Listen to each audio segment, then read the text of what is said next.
Well, mention ISO 9001:2015, the new version of ISO 9001 due out most likely in October, and people who are involved in the standard will have some pretty strong opinions and concerns.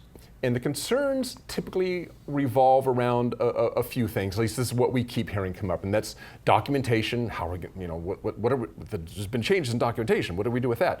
The management rep, or lack of, and having a risk-based approach to your QMS. And the term risk looms large in the new version of the standard, and many people either aren't sure what exactly that means, or how they are to address risk, or perhaps more important to a lot of people, what are auditors going to look for when it comes to determining whether you are meeting the standards requirements when it comes to addressing risk. So on the show with us today to shed a little light on the subject, hopefully, is Chad Kymal, author of this week's article, Risk-Based Thinking and ISO 9001:2015.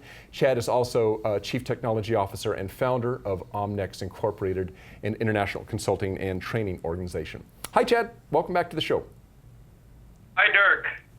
Hey. Glad to be here. Well, thanks. So let's just kind of get this up front. In a nutshell, what is your interpretation of how ISO 9001:2015 defines risk? Excellent question, Dirk. And let me just tell all the listeners that there has been a change. So the standard now defines, the FDIS defines risk as the effect of uncertainty. That's it. The old one said the effect of uncertainty on an expected result. So, well, not such a big change, except the standard has become more general in nature. Then when you also look inside it, there's actually 6 notes, and I'll just tell you consistently, that it's potential, we know already, that there's uncertainty and lack of information or knowledge. It's not going to concern us too much. But for those of us trying to implement it, it is key to understand that the typical understanding of risk is that it has a consequence. Let me talk about the consequence first. Consequence in 14,001 called the impact. And if you use FMEA terminology, there's an effect and a severity, right? And then there's a likelihood, a probability of occurrence. So in a nutshell, that's risk. It's the effect of uncertainty. Okay, so that sounds like there's a lot of different things going on with that. So I don't know, in your opinion, what does the standard require when it comes to risk? And I guess it's a standard. They're going to require some sort of documentation. What is it that you're going to need to do to show that you're meeting the requirements, such as they are? It sounds a little nebulous to me, but I'm not in this field, so. Absolutely, it is very general. Thus, allowing, for folks to implement it in any different way. So, what can we say about risk? Or take a look at the article I have, and then, of course, I'm going to talk more about this in the webinar coming up. Risk shows up 8 times in the standard, and risk-based thinking, I'm going to talk about risk-based thinking and the impact of risk-based thinking also in the webinar. But I'll stick to risk. And really, 2 big parts in terms of risk. One is, how do you consider risk in planning? So to make it easier to understand, I'll just say risk when you set your goals and objectives and your actions for improvement. So 6.0 planning. And in that planning, they expect you to bring in the QMS processes, or the process map of the company, the business process risk. I'll just stick to QMS processes just to keep to the standard.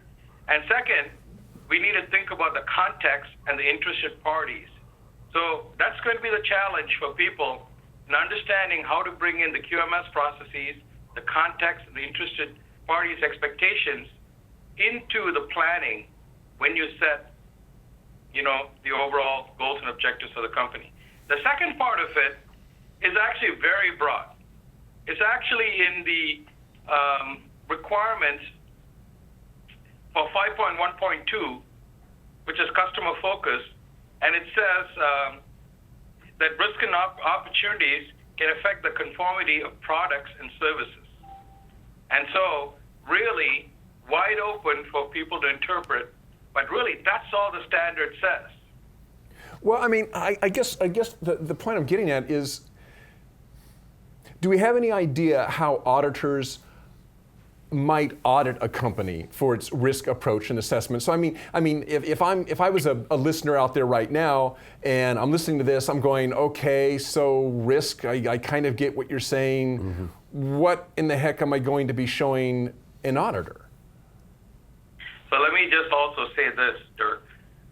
You know, when you ask me the standard, I have to be general. So when you talk about, so you ask me what do the standards say and what does the standard require, I had to be very general and say, hey, there's really two places where you have to set up your risk. One in planning, one very broad, products and services. So companies have to decide for themselves how you're going to tackle it, what specific way you're going to do it. Though the standard doesn't require any specific way, at the end of the day, the company has to decide what to do. But let's talk a little bit about what auditors may or may not do. So how do you audit risk? Number one, the auditors have to be flexible. They have to understand that the standard is very general, and they have to go in with that mindset and see what the organization has done. What has the organization done in terms of the internal, external issues of the context? From the context, you're supposed to come up with internal, external issues that affect the business. How did they bring that into the planning? How did they bring in interested party expectations into the planning? And number three, using this, how did they identify the risks and the associated opportunities? And then, how did they, in 6.1.2, when they set up the actions, how did they set up the improvement actions? I'll say that, really, the auditor, if you're teaching auditors, we have to teach them to be open, accepting. Of course, what will we not accept? What will be a non-conformance is if you haven't done a good job with your context, you haven't identified your issues, internal, external, you haven't analyzed interested party expectations. Three, you haven't brought that into the planning. And number four, that the QMS process risk hasn't been considered as they look in terms of the overall risks of the company. And have you done that, number one? And number two, have you got good improvement actions that, will reduce the risk and, significantly improve the I brought that word in significantly. So I want to be very careful, what I say. Make sure there's enough opportunity and overall improvement in the company.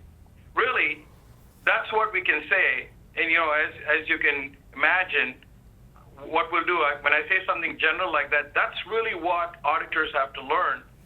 But we'll try to encapsulate it by a series of questions we can help auditors ask. And, I published a book on how to audit in 2001-2008. I'm right now working on an update to that by ASQ in 2001-2015, for 2015. And of course, for all the listeners, I'll be talking much more about it. I think I have an hour, if I'm not mistaken, Dirk, right. in the webinar. Yeah, exactly, and we'll be able to get into a lot more of these, delve into this a little bit more deeply during that webinar, and you'll have a chance to talk about that a little bit more. I just want to remind people that this webinar is coming up. It's next Tuesday at 11 a.m. Pacific, 2 p.m. Eastern. And 2 p.m. Eastern. That's Tuesday, August 25th. See it on your slide there. The title says it all, ISO 9001 FDIS. That's the final draft international standard for risk-based ISO 9000 FDIS, and this is going to be on risk-based thinking, actions to address risks and opportunities. And Chad's going to be the presenter on that, and I will be there hosting and taking your questions and flinging them Chad's way. Chad, thanks for joining us this morning, and we will see you on Tuesday, right? Absolutely, Dirk. And I just want to leave the listeners with just a couple of snippets. I'll be able to bring in more. I'll talk about risk-based thinking. I'll tell you what that means to the overall equation. Why do we always refer to risk and opportunities? I'll talk to you more about that.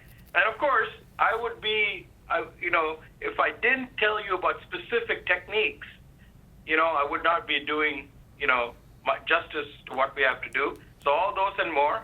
And thank you very much, Dirk. Okay. Thanks, Chad. Thanks for joining us this morning. We'll see you on Tuesday. Okay. Thank you. And for all, thanks. For all of you out there who want to register to that webinar, you can check out Chad's article right below the player page down there. There's a link out to it, and keep an eye on your email as well. We'll be emailing you for more information about that early next week. Okay. Well,